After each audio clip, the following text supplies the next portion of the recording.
In the heart of a snowstorm, a man happened upon 7 silent figures lying by the roadside, as if someone once cared for them, then quietly walked away.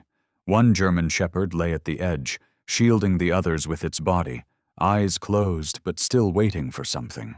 When the man knelt down and lifted the smallest, frailest one into his arms, he had no idea he was touching a memory long buried by a forgotten system. What had really happened beneath that heavy layer of snow? And why were these lives left there, waiting to be found? The snow kept falling, like threads of white silk stitching the sky shut, blurring the windshield of the truck as it struggled up the winding mountain road. The dashboard clock showed just past 7 a.m., yet everything outside felt like midnight. No engines, no tire tracks, only the wind, slamming against the metal frame in sharp bursts, keeping time for a cold and lonely symphony. Caleb Dunn tightened his grip on the steering wheel, eyes fixed on the high beams as they wrestled their way through the thick curtain of snow. He wasn't headed anywhere specific that morning. The last delivery had been dropped off the night before, and by now he should have been back at his rented cabin down the hill, pouring an old whiskey and breathing out the weight of the day. But instead, he'd chosen to drive away from town, as if trying to escape something that had just stirred inside him. A low howl slipped through the cracked window, sending a chill down Caleb's spine.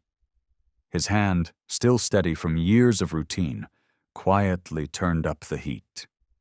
Alone in a frozen forest, it's easy to feel small, and Caleb had known that feeling far too long. Ever since the fire, ever since the day he stopped being called a firefighter and started being called a survivor. The road ahead curved gently. Caleb eased off the gas. The headlights swept across the snowbank, untouched and deep. And then he saw them. 7 dark shapes, still and heavy like stones half buried in snow. Not a wrecked car, not stray deer. Dogs. 7 of them, frozen stiff, eyes closed, their bodies dusted in frost. A few spines shivered faintly beneath the white. There were no howls, no scratching. Just silence, as if these fragile lives were waiting for the end to arrive without a sound. Caleb hit the brakes. The truck skidded slightly before locking into place, tires trembling over a thin sheen of ice. He didn't think, didn't hesitate. The door flew open. The wind sliced through his jacket like a blade, but Caleb plunged into the snow, boots sinking nearly to the knee. They were there, 7 curled-up bodies huddled together, trembling. One, larger than the rest, its coat a dark storm gray, was sprawled along the outer edge, shielding the smallest pup nestled deep in the center. They looked like a nest that had been torn apart, battered by the cold, but still holding together, if only by instinct. Caleb dropped to his knees, brushing away layers of snow from each muzzle. One of them stirred, blinking open tired eyes, still faintly pleading. There was no fresh blood, but scars traced some of their bodies, half-healed wounds that whispered of a place where mercy did not exist. No collars, no tracks, nothing but wind and ice. They'd been abandoned, and they had waited here. Maybe all night. Caleb ran back to the truck, unlocking the rear cargo hold. Now empty. He pulled out an old fleece blanket, a couple of rescue mats, and made his way back. Snow pelted the back of his neck. The wind tugged at his collar, but he bent low, as gently as possible, lifting each dog in his arms. The smallest one, a pale tan pup barely larger than a sack of leaves, was so light it barely seemed real in his hands. By the time Caleb placed the last dog inside, his jacket was soaked, his hands numb and rigid from the cold. But something inside his chest burned warm, like an echo of a voice that had waited years to be heard. "Don't walk away again!" He slammed the cargo door shut, rushed back to the driver's seat, restarted the engine. In the rearview mirror, 7 forms huddled motionless, but their eyes, just barely, were open. no barking, no whines. But Caleb knew. They had heard something. The truck rolled back into the white. The wind no longer felt like knives. Caleb pulled out his phone, searching for the nearest animal clinic. Over 40 miles, not close. But he knew. Every minute mattered. The line between life and loss could shrink to seconds out here. He pressed the gas, hands gripping the wheel tighter than they had in years, not looking at the road ahead, but at the mirror behind him. At the 7 lives now clinging to the last sliver of hope fate had sent their way. A gust swept through, covering the path ahead in blinding white, but inside Caleb now, there was light. In the back of the truck, the cold still snuck in through cracks in the metal, but it wasn't biting anymore, partly thanks to the heating system finally groaning to life, partly because 7 warm bodies were pressed close together, sharing what little breath and warmth they had left. Caleb pulled off at a remote rest stop, just a bare patch of land shielded by a crooked line of pines swaying under the weight of wind. He stepped out, walked around to the back. The latch creaked open with the weariness of something that had seen too much. The dim interior light cast a faint glow over the backs of the dogs, where the melting snow clung in uneven patches. Caleb stepped up and knelt beside the lined rescue mats. None of them moved. Their eyes were open, not alert, not bright, but dull and tired, like lamps on the verge of burning out. He watched them quietly, one by one. The first, ash-gray with a torn ear and a deep groove around its neck as if it had once been bound too tightly, was clearly the largest. It lay at the outer edge, its body curled just slightly outward, as though it had chosen to shield the others. Caleb reached out, gently brushing the wet fur, and when his hand made contact with the icy skin underneath, the dog's eye flickered open. No growl, no bark, just a long, steady gaze, one that made Caleb realize that look held no more expectations of humans. Next to it was a jet-black dog, its back leg twisted unnaturally. It was breathing quickly, each breath trembling like a fragile thread caught between life and the thin veil beyond. Caleb pulled the blanket closer, then slipped off his coat and laid it carefully across its back. He continued. Each dog bore a different mark, one so thin that its ribs pushed against skin, another with dried blood on its shoulder, another with a milky blind eye. But they all had one thing in common. Once they had trusted, and that trust had been betrayed. Only one, the smallest, lay tucked tightly between the 2 largest bodies. Its creamy coat nearly disappeared into the rescue padding, ears folded down, eyes shut tight as if still dreaming. Caleb leaned closer, his chest caught. The breathing was barely there. He ran a finger along its spine, slowly, cautiously, afraid to cause harm.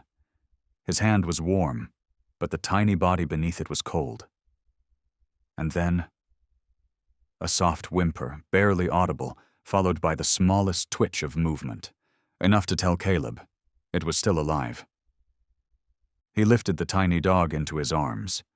It was so light, so insubstantial, that even Caleb, who had once carried limp bodies out of burning houses, felt his hands tremble. This body. It felt less like flesh and bone, more like a message left behind by something long extinguished. Caleb placed the pup against his chest, tucking it inside his coat and cradling it against his lap. And in that moment, something stirred deep within him. Not a memory, not an image, just a sensation, achingly familiar, like the way his wife used to look at him when they walked into their first rescue shelter. Like the grip of a child he'd once pulled from a collapsed house, fingers clenched around his as if refusing to ever let go. Familiar enough to make his heart contract, not from pain, but from something warm flickering to life beneath the ash that had settled there for far too long. "They don't believe in this world anymore," Caleb whispered, still looking into those barely open brown eyes. "But maybe, if someone just stopped long enough—" He didn't finish the sentence. He didn't need to. The wind howled through the trees again, tossing sheets of snow into the air.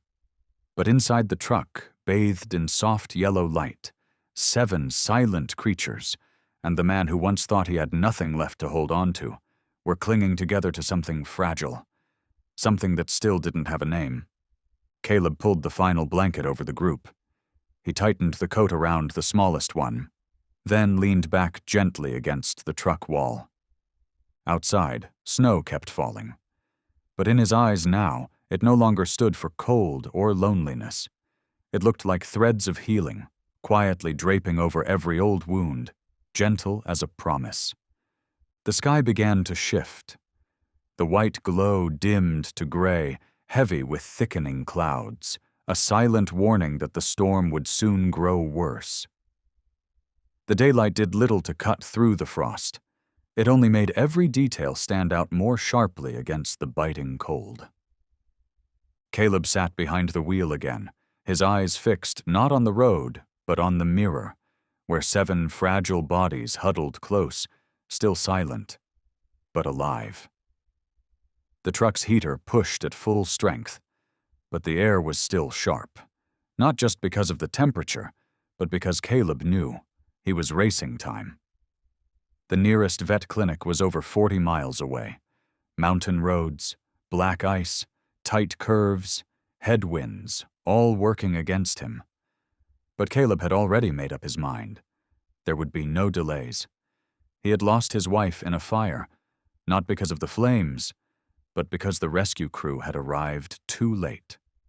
That feeling, if only they had come sooner, had weighed on him for 3 years, and this morning he would not let history repeat itself, even if the lives now waiting on him didn't wear human faces. His hands gripped the wheel harder as the tires rolled over a slick patch. The rubber slid slightly, a sharp hiss of friction echoing beneath the frame. Caleb eased off the gas, muscles tense, every fiber of his arms pulled tight like overstrung wire. The wind slammed against the driver's side. Pine branches cracked, and snow dumped onto the windshield like a heavy shroud. But Caleb didn't slow. He wouldn't let himself. Then, suddenly, traction was lost. The rear tires spun out. The truck twisted sideways across the narrow slope. Everything tipped. It lasted no more than 2 seconds. But for Caleb, those 2 seconds stretched like an eternity. The sound of tires skidding sliced through the silence, sharp as ice. The front of the truck jerked sideways, grazing the edge of a snow-filled ditch.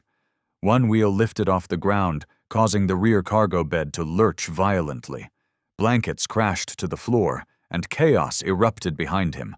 Howls, yelps, panic, 7 terrified voices rising in a storm of fear that filled the steel cabin. Caleb braced his entire body, yanking the steering wheel hard in the opposite direction and slamming his foot on the gas just as the front wheels caught traction again. The truck dragged itself sideways, scraping back toward the center of the road. It didn't flip.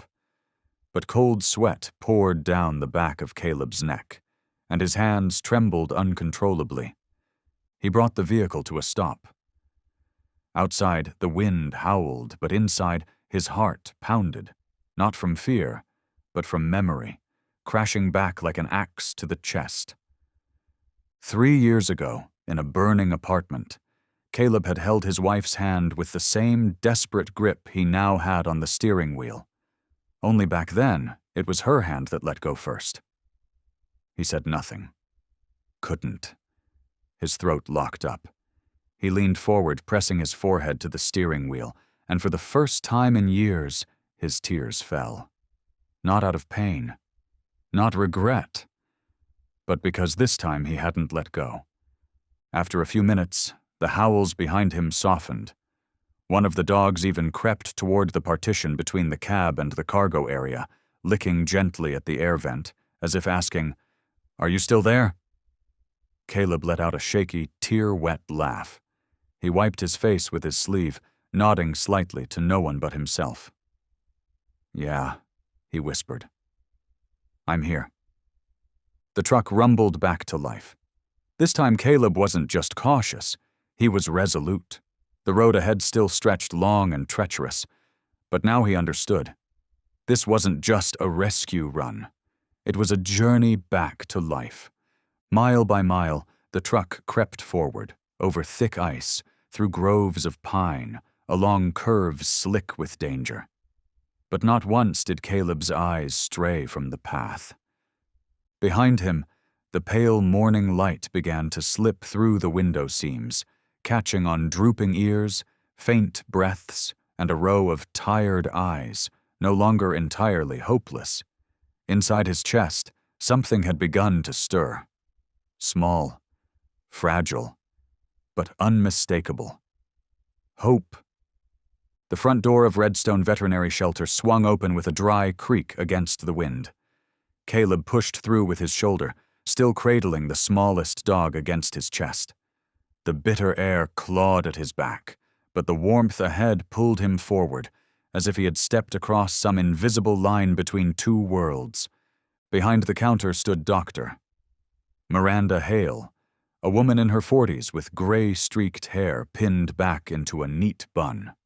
She looked up and froze. A man, soaked through, his arms wrapped around a limp puppy. Behind him, 6 other pairs of eyes peeked from the truck's rear compartment, no longer wild, no longer loud, just waiting. No explanation was needed. Miranda called out into the clinic, "Charlie." "Gurney. 7 of them." Then she turned to Caleb, motioning towards the treatment room door. "Bring them straight through." He nodded, wordless. Caleb had carried victims out of wreckage, lifted charred bodies from collapsed staircases. But this was different. Every step he took with these dogs felt like walking a vow that hadn't been spoken yet. 7 unnamed lives lay on thick towels across 3 treatment rooms. Miranda and her 2 assistants moved swiftly, checking vitals, applying saline to their eyes, drawing blood. Caleb sat quietly in the corner, eyes never leaving the motion around him. One of them, the black-coated dog from the outer edge, had a fractured rear leg, likely from impact or blunt force. The second, the gray one with the torn ear, had partial hearing loss, unresponsive to sound, startled only by touch. And the smallest one, the one Caleb had mentally named Brisket, was in critical condition. Body temperature dangerously low, muscles drawn in like a frost-bitten leaf in the heart of winter. Miranda frowned as she worked. "They've been starving for days. Some have old scars. Most were probably chained up, then dumped." Caleb clenched his fists, not in rage, but because everything he feared from that first glance was now truth.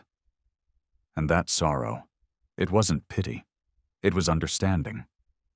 When the assistant stepped out, Caleb approached Brisket's bed. The tiny pup lay wrapped in cloth, tucked beside a heat pad. Its eyes were closed, body twitching faintly in sleep. Caleb sat down beside it, letting his fingers rest gently on the damp fur. "You did good, little one," he whispered. "To still be here, that's its own kind of miracle." Miranda handed him a mug of hot tea. "Let them rest. They'll probably sleep for hours. Their bodies need time to recover." Caleb nodded his thanks, but didn't move. She watched him for a moment, then smiled softly. "You don't have to stay the whole night." Caleb answered without looking away. "I know, but I want to." Night fell quickly. Snow still danced beyond the windows, but it no longer raged. Caleb sat near the door, watching each dog sleep beneath warm blankets. Their breathing, soft and steady, became a quiet soundtrack to a new chapter beginning. He dozed off for a while. In a brief dream, he sat in the center of a fire. but instead of burning, the flames melted into light. And in that light, 7 pairs of eyes looked back at him, not asking why, not needing answers, just trusting. He woke near 2 a.m. Brisket had curled closer to the heat pad, breathing rhythmically. The black dog with the broken leg snored gently near the wall. Another one stirred and let out a sigh, soft as relief. Caleb smiled. Not everything was better. But undeniably, life was returning, little by little, like sunlight beginning to rise behind layers of gray cloud. The first rays of dawn streamed through the frost-blurred window of the veterinary clinic, soft as silk draped gently across the scars of a long night. In the quiet room, the dogs were still asleep, scattered over thick blankets, their breathing steadier now, their bodies no longer curled up in defense. Even the air seemed to have lost some of its bitter edge, softened by the warmth within. Caleb stirred from a shallow, broken sleep. His neck ached from resting all night against the wooden chair, but his heart felt lighter than it had in years. No ambulance sirens, no screaming like those firehouse nights from the past. Just the wind outside the window and the soft breaths of a pack that had teetered on the edge of death. Miranda stepped in, 2 steaming cups of coffee in hand. "Still breathing?" she said with a faint smile. "You've got the patience of a saint." Caleb took the coffee, nodding. "I've waited in fire before. At least this time it's not fire." He stood up, moving slowly around the room, his eyes pausing on each dog like a commander taking silent roll call after battle. Beneath the tangled fur, old scars revealed themselves, stories never told, etched into skin. One dog, the ash-gray one that had lain at the edge, lifted its head as Caleb approached. Its eyes were steady, calm, and carried something that felt like responsibility. Like the eldest among them, Caleb knelt down and brushed its back gently. "You were the Shield last night," he murmured, "so I'll call you Shield." The dog didn't react, but its eyes never left his, an unspoken acknowledgement. He walked to the one with the broken leg, now resting with a temporary splint and deep in sleep. It hadn't whimpered once the night before, only endured the pain in silence. That kind of resilience reminded Caleb of the soldiers he'd once worked alongside. "Bruiser," he whispered, "tough as nails." The third, small, light brown, with sharp, darting eyes, shifted slightly when Caleb neared. It didn't bark, but sniffed rapidly, one ear perked, clearly scanning his mood. Or maybe the whole room. "Hello, Scout," Caleb smiled. "The lookout?" Another, pitch black with a small white spot on its forehead, remained curled tight in sleep. The posture, peaceful and composed, struck Caleb as familiar, like someone who chose silence, not from fear, but to protect others. "Silent," he said softly, "because silence isn't weakness." He kept going, naming each one. Not randomly, not for fun, but because deep down, he no longer saw them as just dogs. He was calling to their souls. Finally, there was Brisket, the smallest, still nestled under layers of blankets, breathing slow but eyes more open now. As Caleb leaned in, Brisket tried to nudge forward, its nose brushing faintly against his hand.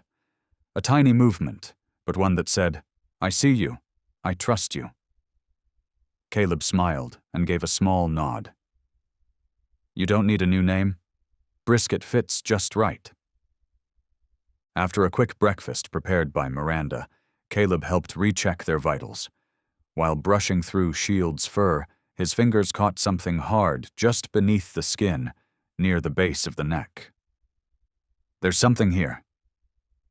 Miranda stepped over, pulled on gloves, and gently traced the spot with her thumb. "It's a chip," she said after a pause. "An identification chip, usually embedded in military or K-9 training programs." Caleb froze. He looked at Miranda, then at Shield, still lying calmly, eyes watching him with a gaze that suddenly felt startlingly human. "Can you read it?" "Not here. I'll have to borrow a scanner from the main animal hospital in town." Caleb nodded, but the thought was already churning inside him. Who were they? Where had they come from? Who had once owned these lives? And how could anyone leave them like that? He glanced back at the group, each in their own position, each carrying the imprint of a past, abandoned, trained, or worse, used. They weren't just strays, they couldn't be. Caleb left the clinic with a list of names he'd just handwritten, and a question that followed him all the way home. If one of them had once been a K9, what happened that led all 7 to be left behind in the snow? Late afternoon. The last golden rays of the day filtered sideways through the clinic's windows, painting soft smears of light across the cream-colored tiles. Caleb stood alone in the small washroom near the treatment wing, hands braced on the sink, eyes locked on the mirror fogged faintly with steam. The man looking back wasn't the one he used to know. Eyes sunken, stubble unshaved, skin weathered, a forehead creased with time that could no longer be erased. But what held his gaze wasn't the exhaustion. It was the look in his eyes. A look that was no longer empty. Caleb closed his eyes. In the quiet air, a memory slowly unfolded. Smoke, sirens, flashing red lights in the night, and through it all, Emily's face.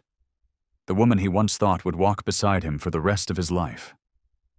She had once said, in that voice soft as early autumn wind, "I'm not afraid to die, Caleb.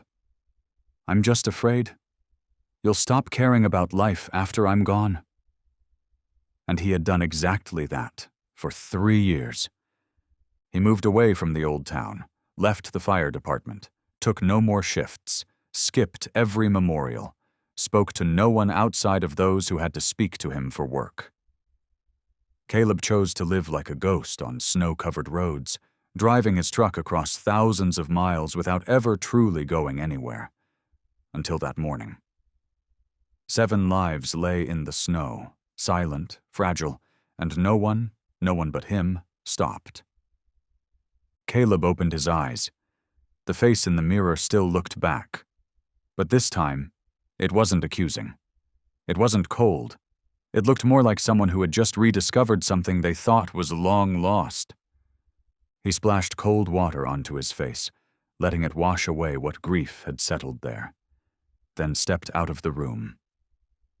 The soft, golden light of the hallway guided each footstep as he made his way back to the room where the dogs were resting. Miranda was adjusting Bruiser's bandages and checking the oxygen line. Shield lay near the door, head resting over its front paws, eyes half open, still alert, still watching, like a sentinel that needed no orders. Brisket was asleep, her nose wetter than the day before, chest rising and falling in steady rhythm. Caleb sat down quietly and reached out to stroke Scout's back, the sharp-eyed dog who always sniffed everything first. He could feel the warmth under his palm. A living body. A fragile trust beginning to bloom. "Are you planning to send them to the holding shelter?" Miranda asked gently. Caleb didn't respond right away. The question didn't surprise him. It wasn't even difficult to answer. But he knew whatever came next would change everything. He shook his head slowly. "No," he said, eyes never leaving the dogs. "They don't need a place to wait for someone to choose them. They need someone who stays." Miranda nodded, her expression softening. "Do you have space?" "There's an old shed behind my cabin. Not much to look at, but I can fix it up. It has a roof, has power, and it has me." The last sentence came slowly, but with the certainty of a vow. A simple promise exchanged between a man and a pack of animals who had never belonged anywhere. Until now. Caleb stood and pulled out his phone. He typed a quick message to the landowner just outside town, requesting to lease the extra storage space behind the property. Then he turned back to Miranda, his eyes clear, no longer uncertain. "Take your time with the treatment. I'll be back to bring them home when they're strong enough." Miranda smiled, her voice touched with emotion. "They chose right," she said. "Not everyone would have stopped on that snowy road. But you did. And that's where every story begins." Caleb leaned down, placing a gentle hand on each of them: Shield, Bruiser, Scout, Silent, Brisket, Echo, and Rook. Each name spoken like a call back to life. The eyes that were once glazed with exhaustion now began to hold something new, a shimmer of trust, fragile and rare. He didn't know what tomorrow would bring. He wasn't sure if he had enough money, enough time, or enough knowledge to care for 7 beings carrying both physical and emotional scars. But for the first time in a very long while, he wasn't choosing to stand outside of life anymore. 3 days later, the snow was still falling, but now it came gently, a soft drift like winter breathing quietly through the pine ridge behind the hill. In the pale light of afternoon, an old wooden shed emerged, a place that had once held nothing more than spare tools, now swept clean, the floors laid with dry pine, every corner wrapped in thick blankets. The shed wasn't large, but it had a roof. It had a new electric heater Caleb had bought. Power flowed in from a long cable stretched from the cabin. It smelled of old wood and fresh straw, and most of all, it held the quiet sincerity of someone who had chosen to stay.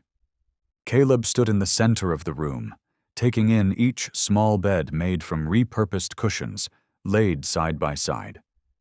Before each bed sat a metal bowl, and above them, wooden nameplates Caleb had carved himself: Shield, Bruiser, Scout, Silent, Echo, Rook, Brisket. Each name a soft calling, a gentle declaration that these dogs didn't belong in cages, but in someone's heart. Caleb's truck came to a slow stop outside the shed. 7 heads rose in the back, alert eyes, no longer panicked like that first morning. Miranda had come along with an assistant, ensuring no injuries were aggravated during the ride. She smiled as she saw the space. "Not bad at all, Dunn."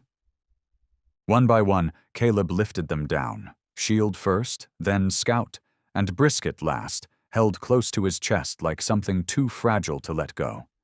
The dogs stepped in slowly, sniffing the new space, some cautious, some nosing the water bowls, some looking around as if trying to understand whether this place was truly theirs now.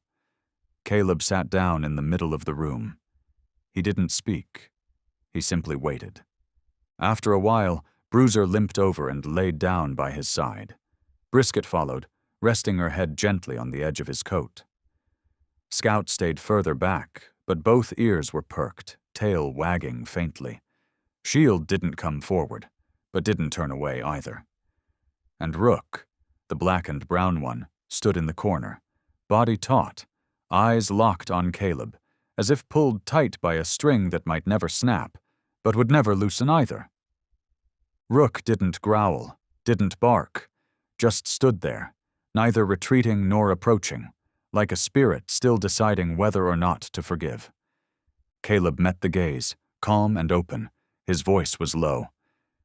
"You don't owe me anything. Just live. That's enough." Rook didn't move. But Rook didn't leave. That first night, Caleb slept on a fold-up cot in the corner.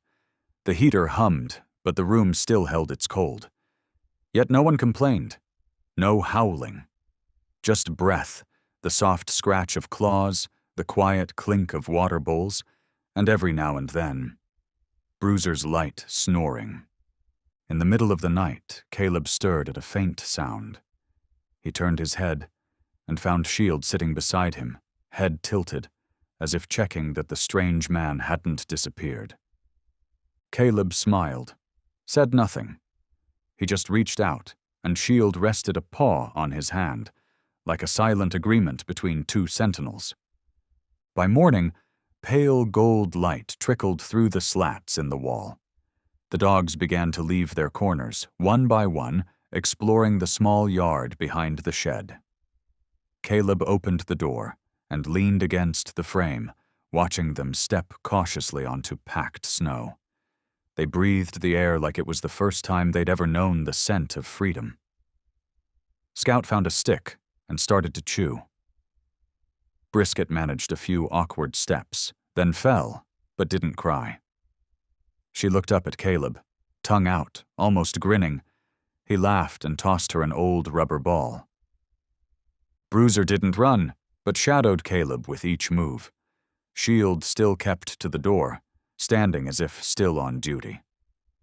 Only Rook stayed inside. The door was open. The others were playing. But Rook lay close to the wall, eyes deep and unreadable, perhaps not sad, perhaps just listening. Caleb didn't push. He placed a bowl of water by the corner, then backed away. He understood. Some wounds can't be soothed by warmth or food. They need time, and the quiet promise of presence with no demands. By dusk, the dogs had gathered around him, eyes half closed, tails sweeping softly like wordless lullabies. He looked at each one, lives that had once been frozen in the snow, now breathing, moving, seeking warmth in one another. Not all of them trusted yet, but all of them had chosen to stay. Morning at the shed began like any other. Quiet paw steps over wooden floors, the soft clink of metal bowls as Caleb filled each one with warm, softened food and clean water. Outside, it was still cold, but sunlight had returned. It filtered through the cracks, casting a gentle gold over the curled-up bodies, over the steady rise and fall of chests, like a silent melody of recovery. Scout was already circling the yard. Bruiser limped along in slow, steady steps. Shield kept his post by the door with quiet determination. And Brisket, the smallest one, remained curled in the corner, eyes wide and brown, watching them all from a distance. Caleb had noticed it from the very beginning. In the 3 nights they'd spent at the shed, Brisket had made no sound, only the softest breath. Even when Scout accidentally stepped on her during play, Brisket didn't cry out. It wasn't because she couldn't bark. Caleb was sure of that. It was because she had chosen silence. While the others followed Caleb out into the yard, Brisket stayed curled in her corner. Caleb didn't rush her. Instead, he laid down an extra layer of soft blanket near the window, letting the morning light filter in and warm the place where she lay. Then, quietly, he sat beside her, placing a gentle hand on her back. "You don't have to do anything," he whispered. "Just breathe." Brisket didn't turn her head, but Caleb could feel the faintest tremor under her fur. Still breathing, still alive, however fragile. He closed his eyes and let his mind drift back to that snowy night. The truck had jolted when Caleb slammed the brakes. Everything outside was a white blur, but he knew what he had seen. 7 motionless figures, half buried in snow. He couldn't recall how he'd made it out of the cab, only the feeling of each trembling back, each silent, pleading glance. Brisket had been the last one, the smallest, tucked the deepest. So light she felt like a dried leaf in his hands. When Caleb picked her up, he thought he was holding the last flicker of warmth she had left. Her legs dangled limp, her head dropped sideways. And then, a sound. Barely a breath. A faint whimper like the wind exhaling. He never forgot that moment. It wasn't a cry for help. It wasn't begging. It was a declaration. Weak, distant, but defiant. "I'm still here."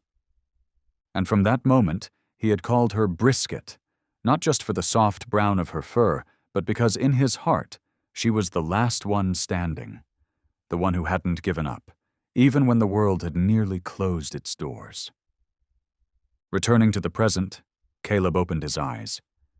Brisket was still there, but her gaze was drawn toward the window, toward the yard where the others were rolling and pawing through the morning snow.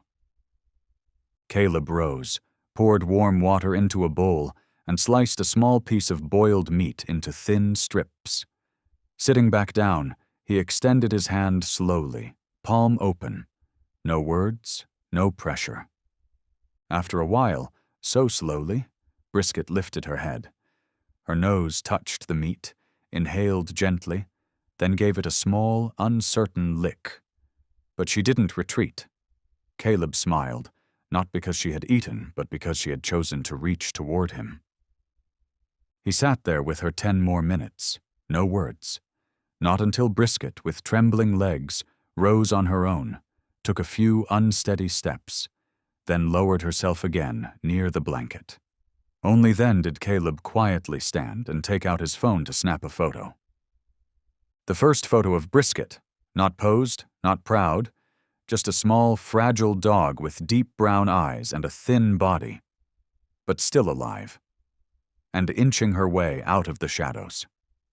That evening, the dogs lay around Caleb as he read under the soft glow of an old oil lamp. Shield rested his head across Caleb's leg.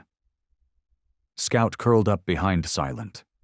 Bruiser stretched out near the door, ears half lifted toward any distant sound. Rook still kept his distance, but no longer pressed tightly to the wall. And Brisket, for the first time, didn't lie alone.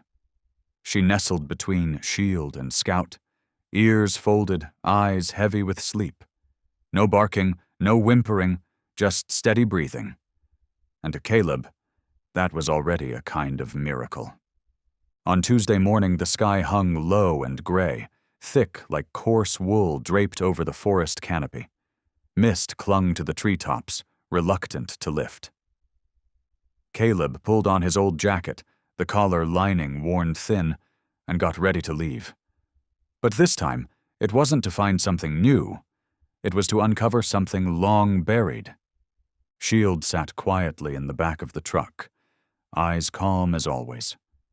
But today, something in that gaze felt deeper, as if Shield, too, understood that this journey was about him.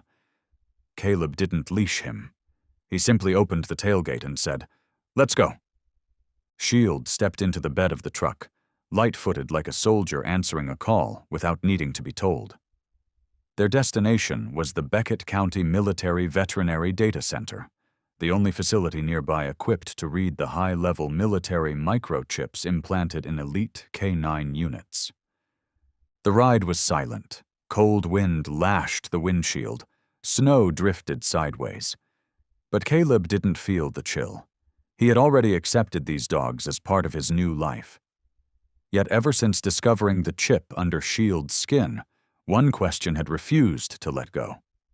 Why would 7 highly trained, clearly valuable dogs be abandoned without a trace?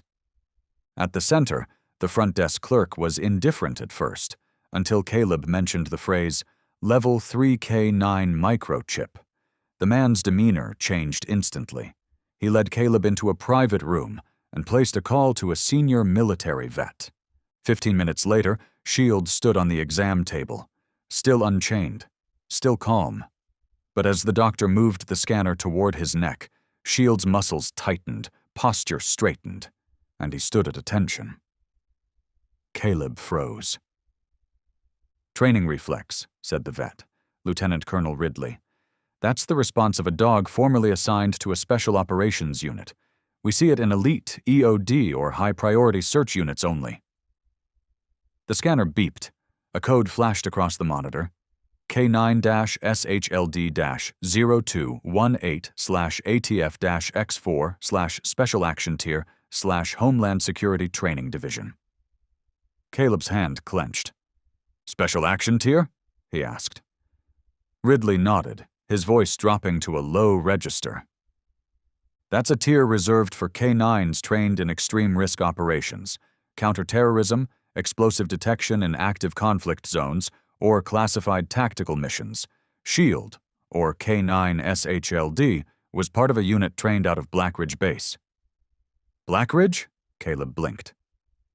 But that facility shut down 4 years ago. Ridley paused. His gaze shifted to Shield, now lying down, eyes closed but ears still alert. Then he spoke slowly. There are things trained so deeply, they never leave. But sometimes, the one who disappears is the handler.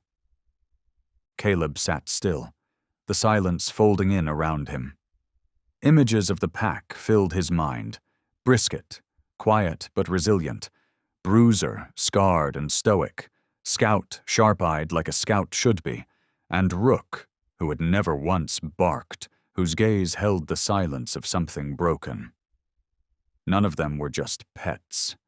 They had once had roles, missions, someone they were trained to follow. And then, suddenly, they were cut off from all of it. Is there any way to trace their original handlers? Caleb asked. Ridley shook his head. That tier doesn't store data in public logs, but there is one way. If you can scan chips from the others, we might be able to identify their batch code. Sometimes that code leads us to the origin of the entire group. Caleb nodded. He understood now. This story wasn't just about saving the dogs. On the way back, he didn't speak. But as the truck turned onto the dirt path leading to the shed, Shield rose and looked toward home. Without a word, the dog leapt from the back, pacing steadily to the door like a soldier returning from a mission brief. Caleb followed. Inside, every dog lifted its head. Brisket stirred. Scout ran up to sniff his coat, and Rook, true to himself, remained in the back, silent but watching. Caleb placed a hand on Shield's back and exhaled. We're starting to understand, aren't we? Shield didn't answer, of course, but the slight tilt of his head, the deep stillness of his eyes. Something was awakening. 3 days after the visit to the Military Veterinary Center, Caleb stood before a worn, windowless building deep in the Roseford industrial sector, an old administrative office that once coordinated Central Region K9 deployments. There was no sign out front. Just dusted-over windows, a ripped doormat, and the groan of an ancient HVAC system echoing through empty halls. But according to Ridley, this was where legacy data on unit batches and chip origins had once been stored, including batches like Shield's. Caleb knocked on door number 14. It cracked open just enough to reveal a sunken face, hollow eyes, and thinning hair, like a man who'd been buried in silence too long. His name was Dennis Keller, former data officer for the now-defunct Blackridge Division. There's nothing to discuss, Dennis said, voice hoarse, clipped, as if reflexively accustomed to denial. I just need to see the batch file linked to SHLD-0218, Caleb replied calmly. No copies, no recordings, no exports. I just want to understand what happened. You shouldn't dig into that, Dennis said coldly. What's shut down was meant to stay buried. Caleb held his gaze. He wasn't the firefighter who stood at the edge anymore. He'd stepped in, and he wasn't stepping back. If you don't talk, I'll send this chip data and the conditions of all 7 dogs to every major newsroom in the state, along with photos of their state when I found them and questions about private training centers that were quietly investigated. Dennis's eyes darkened. A long silence filled the air like dust in an old room. Finally, he opened a drawer, pulled out a thin file with yellowed pages, and tossed it onto the desk. X4 Private/Redwind contract, 7 units, 2020. Caleb opened it, sparse, but enough to make his chest tighten. Batch name, Redwind Batch Delta Breed, German Shepherd, Selective Strain Training. Purpose, multi-purpose, protection, explosive detection, human tracking. Primary contractor, Redwind Tactical Training, a private outfit investigated in 2021 for animal abuse and unauthorized overtraining. Notes: After contract termination, funding withdrawn. Final locations of trained dogs unreported. Status: missing, 7 units unaccounted for. Caleb took a long breath. He could see each of their eyes in his mind. Those eyes he'd pulled from the snow. The scars, Shield's precise movements, Rook's cautious stillness, Brisket's silent ache. They had been created through a system that didn't care for life, only contracts, performance, and profit. He looked up. Do you know how they were left behind? Dennis shook his head. For the first time, his voice softened. All I saw was that Redwind Delta's data was pulled from the system within 48 hours of the investigation. No one took responsibility. No one answered. And those animals vanished, like they'd never existed.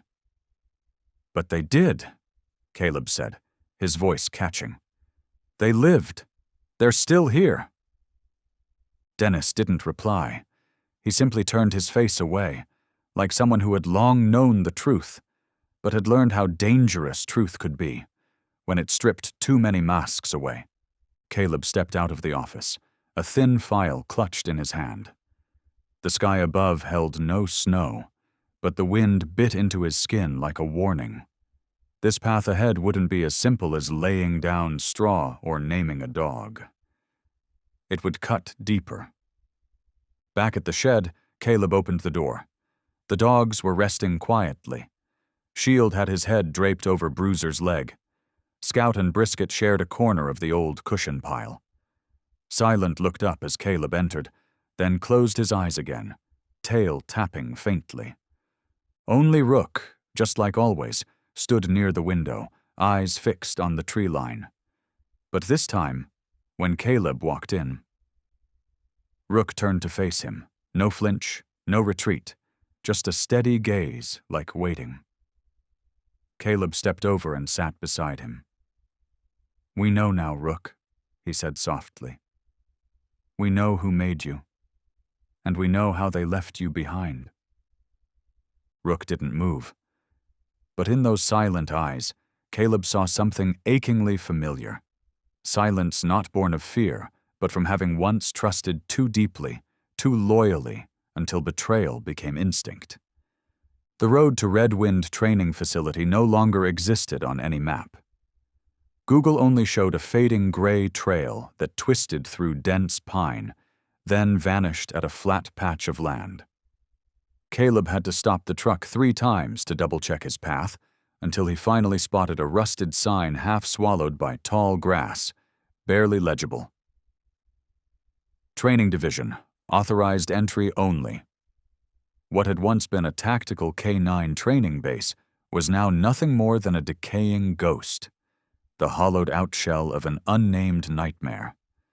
The front gate wasn't locked, just a loop of chain resting lazily over a rusted bar.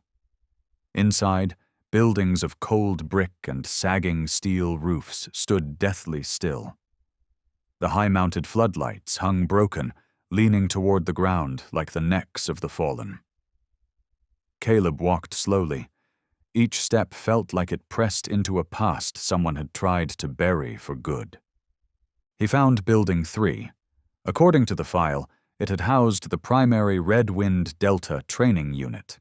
But now, part of the structure had been torn down. Faded paint peeled from the walls. Windows were boarded up with weather-warped planks. Behind the building, a short concrete wall emerged, almost completely hidden beneath ivy and weeds. Caleb pulled the vines aside, revealing a small metal door, unlatched, held shut only by a stone. He pushed gently. The door groaned open with a long screech that chilled his spine. Inside was a row of underground kennels. No natural light, no windows, only mold-streaked walls, the stench of dried waste, and the tang of rusted iron. Caleb descended the stairs, flashlight trembling in his hand. The first kennel was empty, though traces of old straw remained, not fresh but not ancient either. A dented aluminum bowl lay on its side beside a leather collar, cleanly cut. The second had claw marks on the wall. Deep, sharp, blood, long dried, streaked across cracked cement. A broken nail still clung to the edge. The third. Caleb couldn't move forward. He stood frozen. Etched into the concrete, by claw or some other hard object, was a crude line of numbers. 7, 6, 5, 3, 1. And beneath it, carved with frantic, shaking force, "Don't forget us." Caleb stepped back. His chest tightened like a vice. He couldn't tell if what he heard was wind through a vent, or the faint echo of breaths that once filled this space from creatures who had lived and trusted, and were abandoned without witness. He sat down, his back against the cold wall. The beam from his flashlight flickered. The light, like his resolve, was shaken but not broken. A memory surged forward, an old fire. Years ago, Caleb had pulled a little girl from a burning building, but he hadn't made it back in time to save her father, a fellow firefighter trapped in the lower floor. The girl lived. But Caleb had stopped living for himself after that day. You can't save everyone, they always say. But what haunts a person most isn't the ones they couldn't save. It's the times they didn't try one more time. He stood up abruptly, searching every inch of the space. In the corner near the last kennel, he spotted something. A small metal tag, round and weather-stained like a forgotten coin. He wiped it clean. RW-K9-X7-03. A code never mentioned in the file. An eighth dog, one of the 7, struck from the record, or the one that never made it out? Caleb slipped the tag into his pocket. As he climbed back up the stairs, he turned once more, looking at the row of silent cages, boxes that once held loyalty, pain, and erasure. Outside, he stopped the truck on the dirt road and looked back. The afternoon light was fading. Clouds broke slightly. A final shaft of sunlight touched the trees on the edge of the property, as if casting one last, quiet farewell over a place that had once been a hell. Caleb opened the door, pulled out his notebook, and wrote on a blank page. 7 survived. But I don't believe there were only 7. I can't erase numbers that someone else already tried to. And below it, a final line. We'll find RWX7-03, not out of curiosity, but because justice, no matter how late, still matters. Night fell quickly as winter deepened. Snow began to settle once again on the roof of the shed, quiet as memory, soft as grief, cold as truth. But inside, in that small space, something was beginning to change. Caleb lay on the fold-out bed, wrapped in a thin blanket. The oil lamp flickered softly beside him, casting a warm, golden hue across the wooden floor. The dogs were scattered quietly throughout the room. Shield by the door, Scout and Silent curled near the wood stove, and Brisket bundled up on the wool rug. But what caught Caleb most off guard, and took him several minutes to believe, was Rook. Rook, the most guarded, the most aloof of them all, was lying right at the foot of his bed. No sound. No warning. Caleb had simply stirred awake in the middle of the night, and there Rook was, head resting against the bed frame, eyes half-lidded like a soldier who had finally laid down his armor. Caleb didn't reach out. He simply lay still, eyes drifting to the misty skylight above, where the pale moonlight shimmered faintly behind clouds beginning to pull away. The dogs didn't speak. They didn't need to. Every silent step closer, every glance no longer shying away. These were the truest words, needing no translation.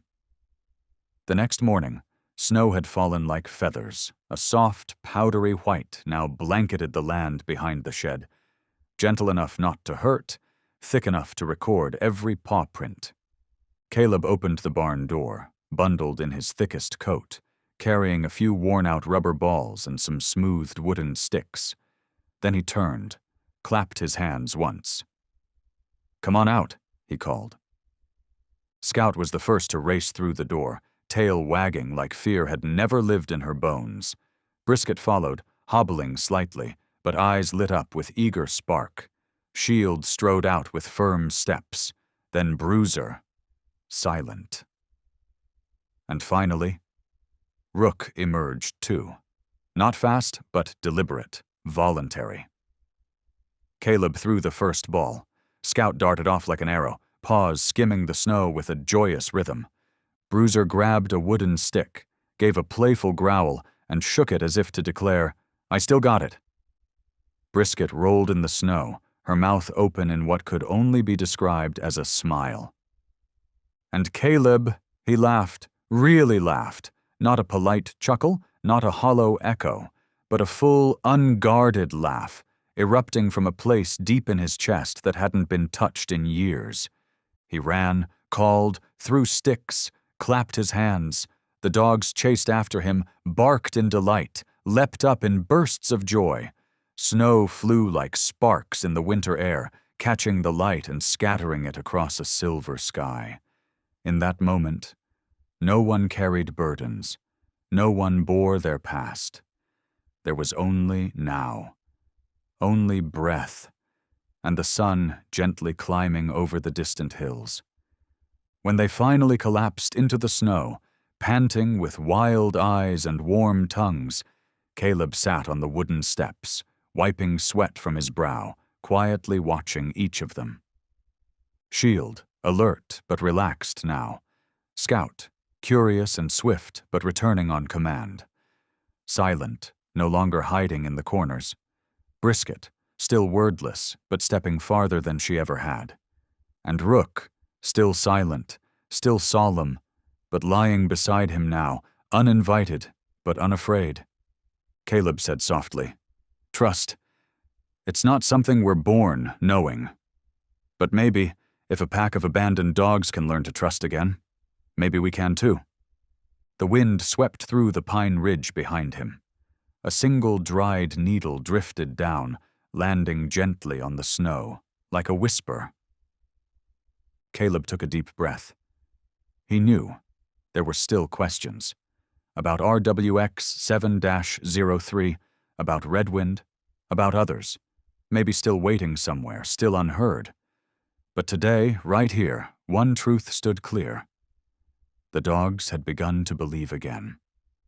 Later that afternoon, the last layer of snow began to melt. The air was crisp, clear after days of clouded skies. Sunlight shimmered through the beads of ice still clinging to the grass. Caleb was clearing the backyard when Brisket, as usual, wandered the yard, sniffing aimlessly. But something about her movements felt different. She sniffed slowly, deliberately.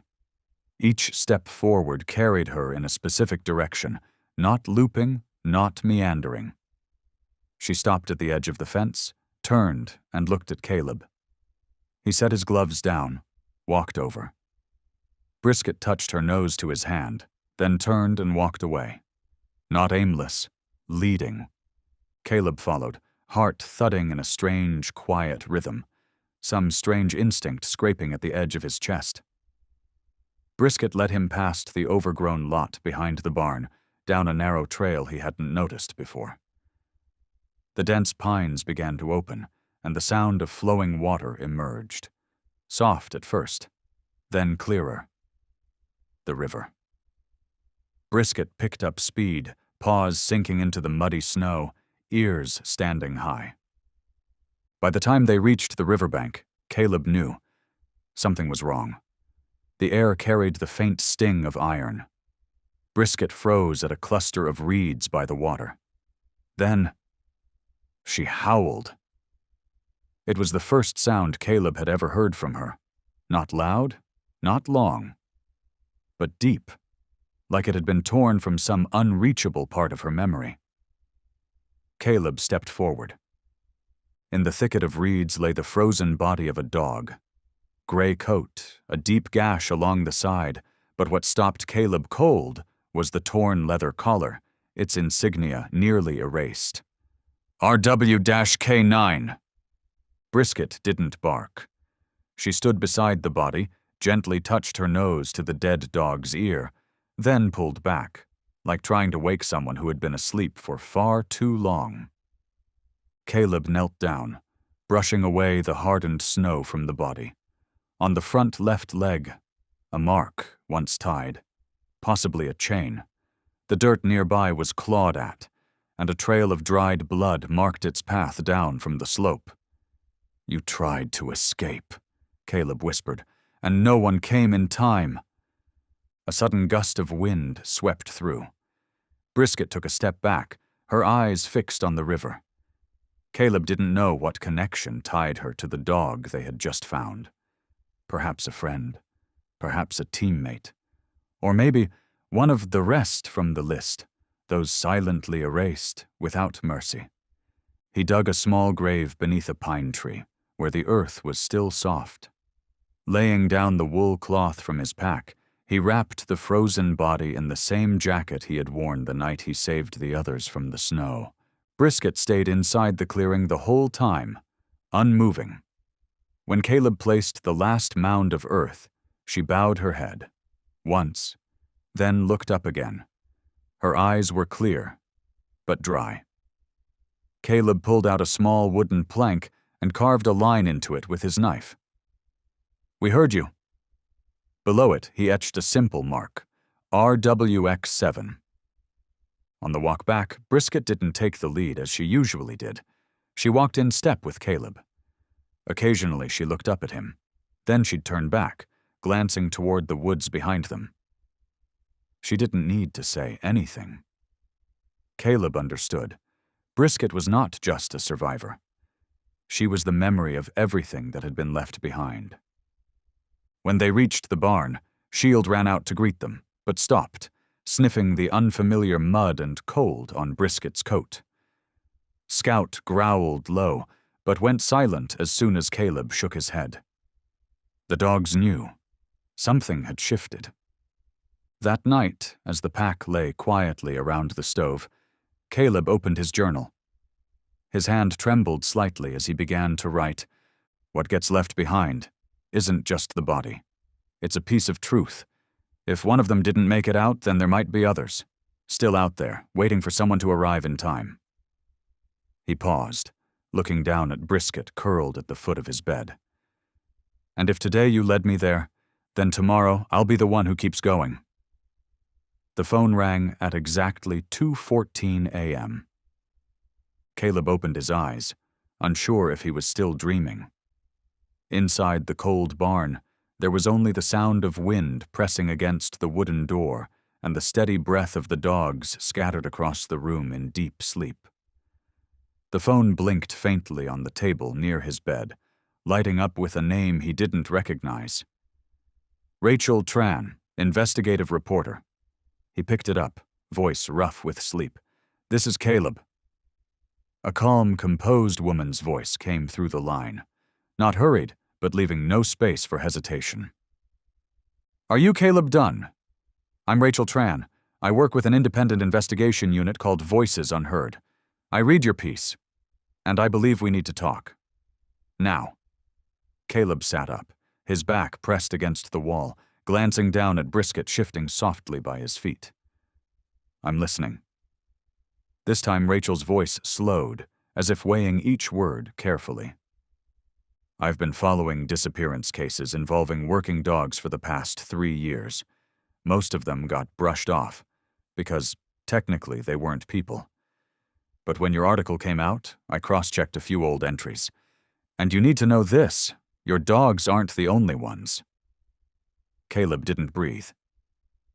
"There are at least 22 dogs, each highly trained, that vanished from official tracking systems in the past 2 years, no return records, no death notices, no transfer logs.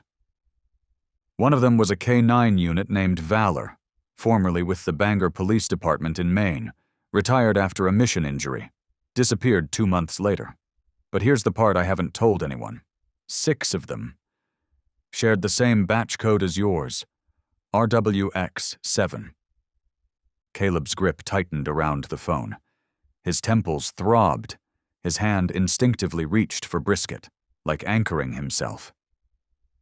"So what are you saying?" he asked. "I think there's a network behind this," Rachel replied. "An organization, or at the very least a coordinated group, using training programs as a front, then deleting records, disposing of dogs that were no longer valuable. But your group, those 7, they weren't disposed of. They were misplaced, left behind during a disrupted transfer route." Caleb closed his eyes. For a split second, he saw Ghost again, frozen by the riverbank, and the scrawled words on that kennel wall. "Don't forget us," Rachel continued. "I have a leaked internal report from 2022. It mentions a contract between Red Wind Tactical and a logistics shell company called Orion Gate. The dogs were moved by truck to what they called final performance checkpoints. But no one ever tracked what happened after that final point. If I'm right," she said slowly, "your dogs may be the only group that ever made it through alive. And if that's true, this could be the thread that unravels the entire system." Caleb leaned his head back against the pillow, eyes fixed on the raw wooden ceiling. He'd never imagined returning to flashing cameras, microphones, and case files stacked high. But now, he couldn't walk away. "What do you want from me?" he asked bluntly. "I want to come to Montana, to meet you, to meet the dogs, to record their story. You don't have to speak on record yet. But if the world is ever going to understand, this is the time." There was silence. Only the ticking of the old clock on the wall and the weighted rhythm of Caleb's breath. "You come here," he said. "I'll tell you everything. But I warn you, they're not discarded dogs anymore. They're my family." Rachel responded with just one line. "Then I will honor every story your family has to share." By the time Caleb hung up, dawn was beginning to stretch its first light through the wooden slats. He stepped outside. A fresh layer of snow had melted overnight. The air was so clear he could smell the young pines on the distant hills. Shield was the first to follow him out, lifting his head as if sensing something shifting in the air. Brisket stayed inside, but her ears twitched. Rook remained by the window, eyes fixed on the forest trail they once followed. Caleb looked over the pack and whispered, "They've heard us. This time, we speak for the ones who never got the chance." The first interview took place in the soft light of a spring morning. Rachel and her cameraman, Marcus, spent nearly 4 hours simply filming Caleb with the dogs. No pressure, no scripted questions, just letting everything unfold the way it naturally had for months. The dogs were cautious at first, but Rachel had a way about her. She didn't reach suddenly, didn't stare, didn't enter their space uninvited. And by the afternoon, Shield stepped forward and sniffed her hand. Brisket lay by her feet the whole session, still watchful, but no longer pulling away. Later, Caleb stood by the barn door when Rachel approached, holding a small laptop in her hands. "There's something you should see before we move forward," she said. He turned, calm but alert. "I found a former intern from Red Wind. He worked in the lower levels where the dogs were kept. Just handled feeding. But," she paused, pulling a small USB from her jacket. "He saved a few images. One of them is Brisket." Caleb didn't ask anything more. He plugged the drive into the laptop. The screen lit up, and his breath caught. The photo was grainy, taken from a corner surveillance cam in a dark enclosure. The resolution was poor, but it was unmistakable. Brisket. The fur was still that same pale ash gray.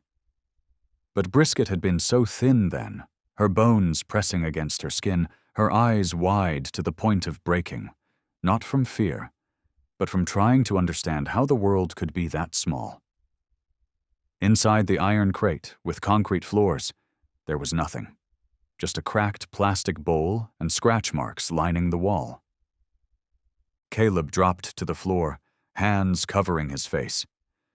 He couldn't stop the tears this time. Not because the photo was too heartbreaking, but because he simply couldn't fathom that the small, curled-up creature behind him had once survived in a box that tight, that empty. Brisket walked up quietly, unsure what had happened. But sensing the trembling in Caleb's breath, she rested her head on his knee. Softly, like a touch that asked no permission. Her eyes slowly closed. Caleb said nothing. He simply ran his hand down her back, each stroke writing a silent vow in the space between them.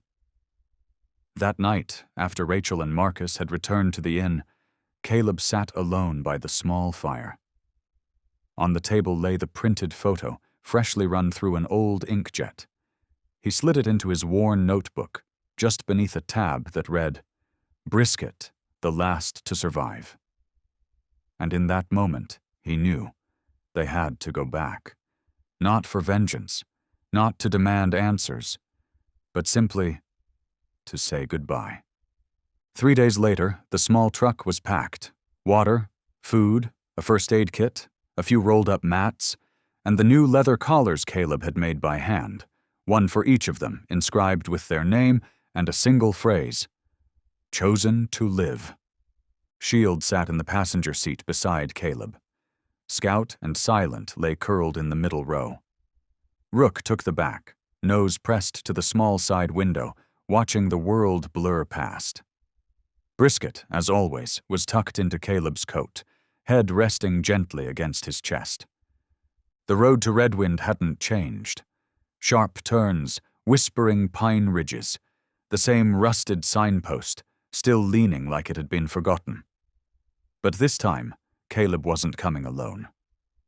When the old steel gate creaked open, paws touched the soil where chains once held them, where voices once broke them, where even their bark had been taken away. Scout walked slowly, almost thoughtfully, tracing old paths. Shield raised his head, nose to the wind, sensing familiar scents wrapped in time. Rook paused at the third cage, the one with numbers carved into the wall. 7.65, 3.1. Brisket didn't enter. She simply stood in front of the crate that had once confined her. Then she lifted her head and howled. Soft, short, but whole. Caleb stood beside her, hand on her back. "No one holds you here anymore. From now on, it's just a memory." He opened his backpack and pulled out the old collars, recovered from that first rescue. One by one, he hung them on each cage gate. No anger, no blame, just a quiet honoring of lives that were never given a voice. On the drive home, Caleb stopped the truck along a high ridge. From there, Redwind looked no bigger than a scratch on the forest's green skin. But to Caleb, that scar had finally healed. Shield slept with his head tilted toward the window. Scout was out cold. Rook leaned against the frame. And Brisket, for the first time ever, rested her head on Caleb's shoulder. He turned to her, smiling. "Thank you for showing me the way." The next morning, the sun rose earlier than usual. Its first rays cut through the tall pines, melting the dew from the needles above. And for the first time in months, the snow didn't fall. Caleb stood in front of the old grounds, once the Redwind training facility. Now, all that remained were broken concrete slabs, a few leaning walls, and the scent of time slipping by untouched. But today, the place didn't feel cold anymore. Because across the cracked foundation, the dogs ran free, not by number, not by command, not to earn praise, but simply because they could. Scout led the charge, darting past what used to be staircases, hopping over rubble as if he were chasing treasure. Shield ambled behind him like a veteran guard, eyes sweeping the horizon, watching over a new kind of home. Rook, usually quiet, barked once, sharp and sudden, when he picked up a scent near the wall. Bruiser bumped his shoulder into a fallen iron beam, then dropped to the ground, rolling as if to say, "Just once more, let me remember the fight." Silent lay in the middle of the yard, once the central training square, eyes half closed, finally soaking in the kind of peace he'd never known. And Brisket? She walked, lightly, slowly, but deeply. She didn't race. She didn't jump. She simply walked room to room, pausing at each doorway as if whispering farewell to the ghosts that once stayed behind. Caleb didn't call her. He simply watched. In his hand was a worn black notebook, the same one he'd found in Redwind's basement during their earlier return. Inside were pages, codes, notes, performance scores, and dismissals. Each line clinical, cold, detached from the reality that every code once had a heart that beat, a tail that wagged, and eyes that longed to be seen. He flipped to the last page. Only one line remained. X7, lost. Caleb closed the book. He pulled out a lighter from his pocket. Then, kneeling in the center of what used to be a place of orders and sirens and broken obedience, he placed the notebook on the ground. The flame caught quickly. It licked at the edges of the frayed leather cover, then devoured page after page of numbers that never told the truth. The dogs stopped. No one called them, but they all turned and watched. Silently. Then Caleb stood, turning to face each of them. He didn't raise his voice, didn't chant or cheer. He simply walked up, one by one, kneeling slightly, and gently touching each of their collars as if performing a quiet rite known only to them. To Shield, he said, "You were the shield. Now you're the guardian of freedom." To Scout, "You led the way. Now you lead your own." To Silent, "No more commands. From now on, just live." To Bruiser, "You don't have to be strong anymore. You're allowed to be soft." To Rook, "Thank you for waiting. Now you get to choose." And to Brisket, Caleb sat all the way down, bringing his forehead to hers, whispering, "I'm sorry I didn't get to you sooner, but from today on, no one can ever cage you again." He lifted his head, looking at them, all of them now gathered around him. "You're free now." A soft wind stirred, picking up the last flecks of ash from the still warm notebook fire. The ashes floated down onto the courtyard, the same courtyard once worn thin by forced footsteps and echoed commands. But today, there were only joyful paws, the occasional bark, and wind weaving through broken window frames, like reopening a place that had been sealed for too long. On the road back, Caleb drove slower than usual. Shield was breathing softly in the passenger seat. Brisket curled quietly in his arms, asleep, deeply this time. And for the first time, Caleb didn't feel like he was dragging them through a painful past. He was helping them finish a chapter, so they could finally begin a new one.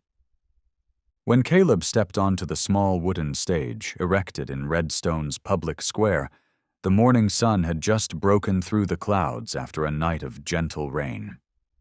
The wind wasn't cold. It brushed past like a silent pat on the shoulder. In front of him were a few neat rows of chairs, not many, but filled with the right people.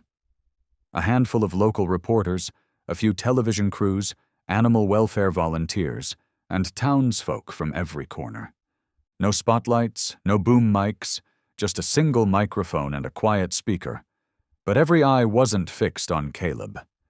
They were watching something else entirely, something stepping up from behind him. The dogs. Scout emerged first, as always, ears tall, taking in this new scent of freedom.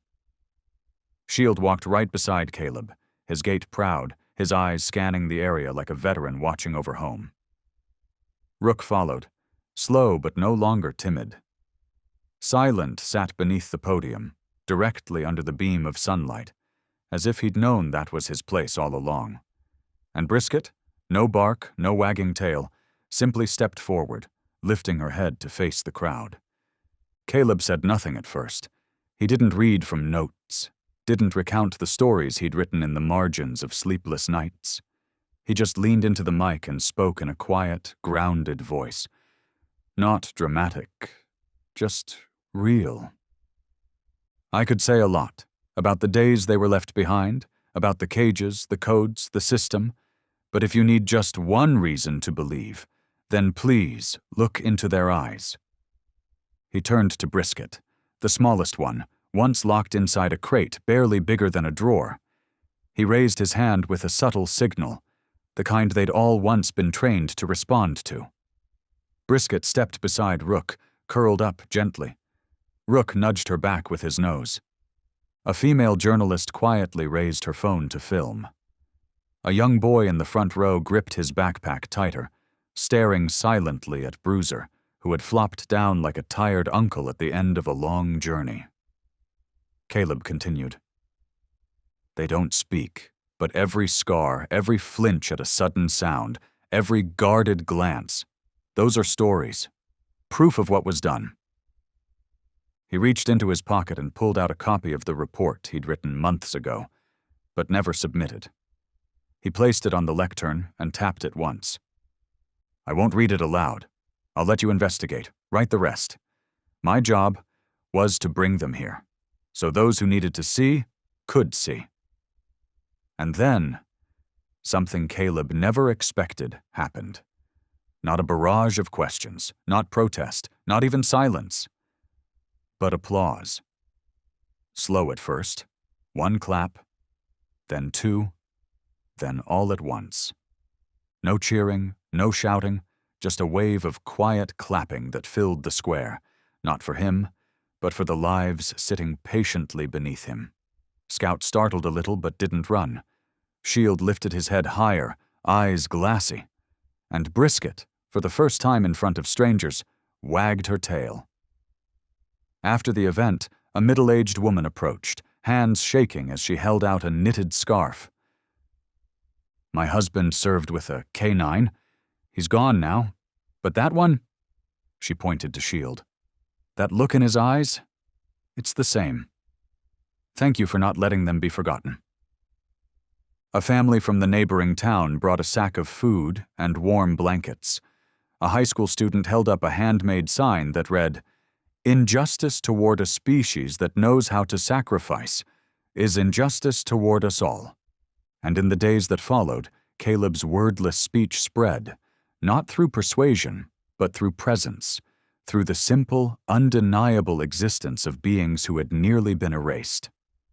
News headlines read, Caleb Dunn, the man who didn't speak, but let the dogs tell the truth. A social media page had just been launched. RWX7 Survivors. Within 24 hours, it had more than 100,000 followers.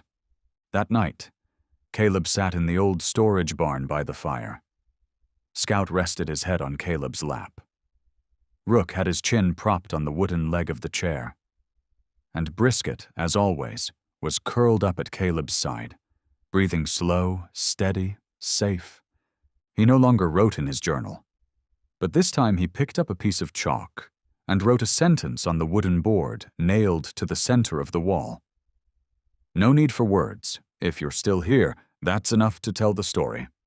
7 weeks after the public gathering, Caleb paused at his front gate, stunned at what the place had become. No more splintered planks, no more sagging metal patched with plastic sheets, no more crumbling bricks washed away by storm water. The old barn, once a last resort shelter on that snowy night, had transformed into a modest rescue center, bearing a name Caleb had come up with in a sleepless hour. The Forgotten Seven. The hand-carved wooden sign swung from the metal gate, its letters rough but strong. Beneath it, written in Caleb's own hand, where no living soul gets left behind. The renovation hadn't been fast, but everything had arrived right on time. After the story spread, donations to Rachel's site exceeded every expectation. Veterans who once served with K-9s, families who'd lost beloved pets, and even strangers who had never owned a dog but had been deeply moved, all contributed. A local construction company volunteered to rebuild the roof and install new wiring. A group of vet students drove over 200 miles from the next state to help set up medical equipment. And one elderly artisan, nearly 70, didn't say much. He simply sent 7 small wooden plaques, each bearing a name: Shield, Scout, Silent, Rook, Bruiser, Brisket, Ghost. Caleb never referred to the place as a shelter, and he couldn't bring himself to call it a training center. He preferred one word: home. A place with warm light, the scent of pine wood, barks that weren't shushed, and corners each soul could call their own. Each dog had a spacious kennel with thick wool rugs and a window that welcomed the morning sun. Each space had its own name, its own food bowl, and a little toy, a small thing they never had before. But the part that moved Caleb most wasn't in the new paint or polished floors. It was the nights, when the dogs dragged their beds to the center of the room and curled up against one another, like wild creatures who had survived a cruel winter and now only needed warmth to feel alive. Brisket always curled up in the middle. Scout slung a leg across Rook. Shield rested his chin near Silent's paws. And Bruiser, he never slept in the right spot. He'd just roll and sprawl like a tiny king in a crowded palace. Caleb had once tried placing beds inside each kennel and shutting the gates for the night, but every time he'd find them all standing silently behind the bars, not sad, just waiting. And that's when he knew. They didn't want to be alone anymore. From then on, every gate stayed open. Absolute freedom. Each morning, Caleb would brew his coffee and sit on the porch, watching the pack stretch and stir. None of them rushed. Scout would dash out first, sniffing every corner of the yard like it was brand new. Shield moved in slow patrols, checking the planks like a seasoned guard. Brisket always came last, but she'd follow Caleb's every step once he stepped outside. Caleb pinned photos to the wall of the common room, one from their first day, one in the snow, one of Ghost by the riverbank. And in the center he framed a quote that read, "Here, living isn't just instinct, it's a choice." Every weekend, people from town came by with their kids, not to see dogs, but to visit survivors. Children ran across the field, shouting names they now knew by heart. One little girl, no more than 5, once tugged Caleb's sleeve and asked, "Mister, can Brisket smile?" Caleb knelt beside her, gently petting Brisket's back, and whispered, "She does something even better. She forgives." One afternoon, while scrubbing the floors, Caleb heard the small sound of sneakers approaching. A young boy walked up shyly, holding out a small package wrapped in newspaper. "My mom said to give this to you," the boy mumbled, "because you helped the ones who couldn't speak." Inside the wrapping was a green rubber bracelet, embossed across the band, "I bark for those who couldn't." That evening, as Brisket rested beside him on the steps, Caleb slipped the bracelet onto his wrist. "You know," he whispered, voice nearly lost in the quiet air, "I think we really do have a home now." Brisket didn't respond, but she looked up to the sky where snow no longer fell, and in her clear, glistening eyes, the starlight gently reflected something unspoken, as if to say, "At last, I've been called by my real name." The snow from the night before had left only a thin blanket, soft as a shawl draped over Redstone's shoulders after a long dream. The air wasn't cold, just crisp, pure in a way that made you want to breathe deeper. The whole town felt still, as if listening not to words or voices, but to the sound of snow touching rooftops, pine branches. And something deeper still, the quiet place in every heart where hope waits to be heard. In the small courtyard of the Forgotten 7, the dogs were already up and moving. Scout darted around the yard, a blue wool scarf tied around his neck. a gift from a little girl named Ellie from the next town over. Shield stuck to his routine, checking each kennel corner before taking his post by the front gate, like a silent sentry. Bruiser was mock-growling at Silent, locked in their usual who can bark louder game. And Rook lay quietly on the porch, waiting for the first rays of sunlight to stretch across the wood. Only Brisket sat curled up in the far corner, ears alert, eyes fixed on the distance, just as always. Caleb stood on the porch, hands wrapped around a steaming mug of coffee. The vapor swirled into the early morning mist. He wore a worn brown sweater and a thin silk scarf, his birthday gift from his elderly mother, sent from across the state. His gaze never left Brisket. Then came the sound of the gate creaking open.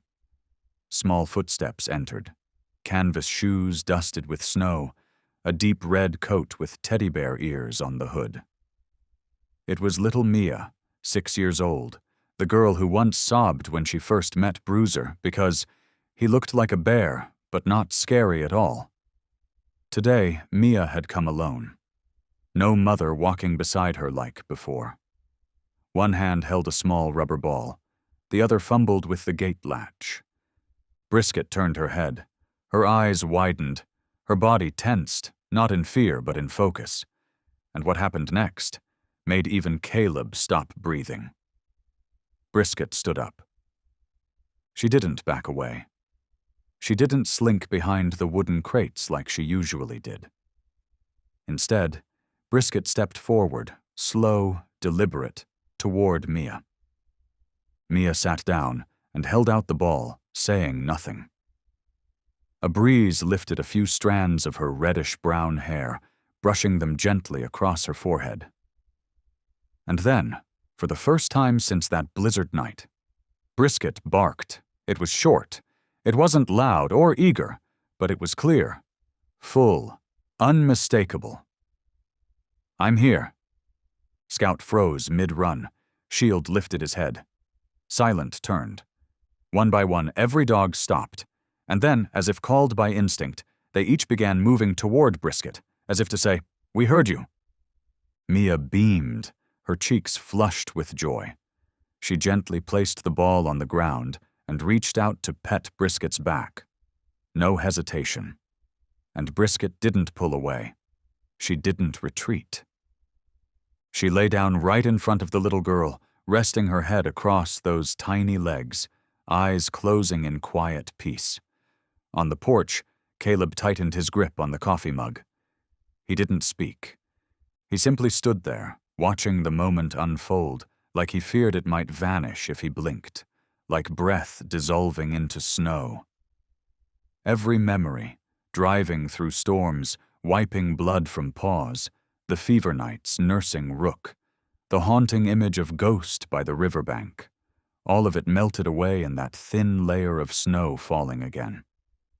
But this time, it no longer felt cold. Caleb whispered, barely louder than the wind, maybe to himself, or to someone he once loved. "I didn't save you. You saved me." A little while later, Caleb stepped down into the yard. The dogs gathered around Mia, who was now chatting away, her hand stroking Brisket's ear as she told stories from school. Bruiser lay belly up, inviting belly rubs. Shield stood behind her like a guardian made of shadows. Caleb sat beside Brisket, his hand running gently down her back. Then he turned to Mia. "Brisket spoke today, because of you." The girl nodded firmly, her eyes glowing with conviction. "I knew it. Sometimes, we just need someone to believe in us." Caleb looked at her for a long moment. Then he turned to Rook, standing by the door, and said softly, "Ready. It's time we take one more step forward." The story of Caleb and the Forgotten Seven wasn't just a tale of survival, of 7 German shepherds who endured a storm. It was a quiet but profound reminder. Sometimes, the smallest lives teach us the biggest lessons about love, trust, and forgiveness. These German shepherds, famous for loyalty, intelligence, and sacrifice, had once been discarded like broken tools. Yet through the hands of a man who'd nearly lost all faith in life, they weren't just saved. They were reborn. And in doing so, they rekindled a part of humanity many had forgotten still existed. From that first glance under a sheet of snow, to Brisket's first bark, to the home named the Forgotten Seven, every moment was proof that every life, no matter how wounded or silent, deserves to be loved, to be seen, and to truly live. We don't always need to do something grand to change the world. Sometimes, all it takes is stopping your truck on a frozen night and kneeling down with compassion. Because somewhere out there, eyes are still waiting to be seen. And maybe, just maybe, like Caleb, in saving a life, you'll end up saving your own.